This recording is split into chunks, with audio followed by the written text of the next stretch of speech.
মাঠ বেরিয়েছো নাকি? মাঠ চললে এই তো সকাল সকাল কথা। আমি মাঠ যাবো।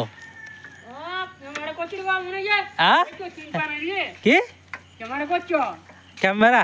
না না, ওই রাস্তায় ইয়েগুলো তুললাম। ওইটা কি বল, কি গাড়ি ওটা? রোলার গাড়ি, ওইগুলো তুললাম।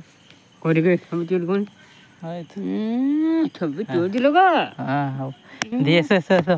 কোথায় যাবে? কোথা মাঠ যাবে? হ্যাঁ মাঠ যাবে। আজকে আজকে ইয়ে করে কথা বলছি, দাদা সারা দিছো না। সেদিন কথা বলি না দিয়ে রাগ করছো। ছবি এটা দেবো না না, রাস্তা ছবিগুলো কিরকম রাস্তা হচ্ছে না হচ্ছে, এবার তারপর এই ইয়ে মাঠ ঘাট, এই ছবিগুলো দিতে হবে, ভালো লাগবে না? সবুজ বেশ, দেখো কত সুন্দর লাগছে। হ্যাঁ লাগছে না? সবুজ পাড় লাগছে, দেখো মাঠগুলো দেখো। পাড়া গ্রামে আমরা সবসময় দেখতে পাই, টাউনের লোক দেখতে পাই সব। মানে গেঞ্জি